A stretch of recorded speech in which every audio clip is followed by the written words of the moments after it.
Buhay kapamilya, narito ang mga balita mula sa iba-ibang bahagi ng mundo. Mahigit 100 overseas Filipino worker na high school graduate sa Pilipinas ang nabigyan ng pagkakataong makapagtapos ng kanilang bachelor's degree sa pamamagitan ng Expanded Tertiary Education Equivalency Accreditation Program. Mula Dubai, nagpapatrol, Rowan Soldevilla.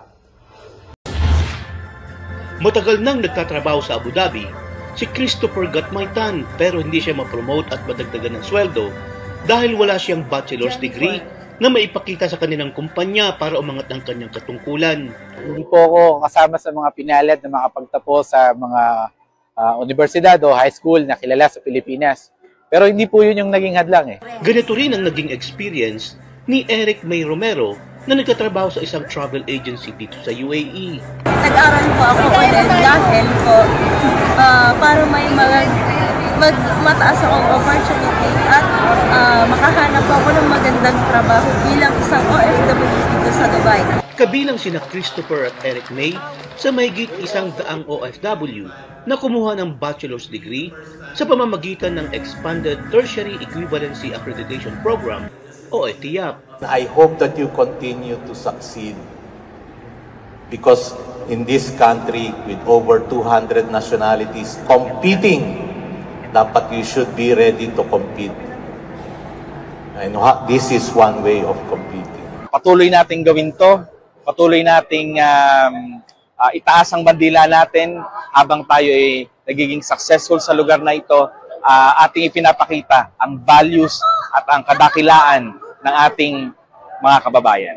Ang Expanded Tertiary Equivalency Accreditation Program ay programa ng Commission on Higher Education na nagbibigay ng pagkakataon sa mga Pinoy na hindi nakakuha ng bachelor's degree. Kailangan nila to para po ma-secure yung position nila, then ma-promote sila. Module-based siya, and then you can study kahit nasaan ka. Provided you are 23 years old and at least with 5 years work experience. Another milestone nito, tagumpay na naman para sa ating mga kababayan na overseas Filipino workers sapagkat nagsisikap sila na talagang mapaangat pa ang kanilang kaalaman.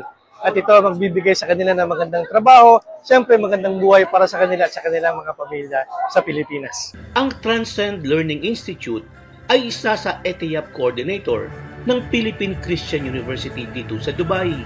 Pasalamat ang mga Pinoy sa pagkakataong ito na matupad ang pangarap at magkaroon ng degree. Ito po ang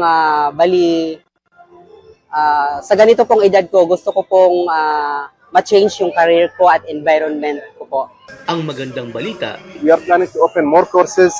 In future, we are planning to open Filipino University, inshallah. Para sa TFC News, Rowan Soldevilla, ABS-CBN News, Dubai, UAE. Transcend Learning Institute. Go beyond your limits.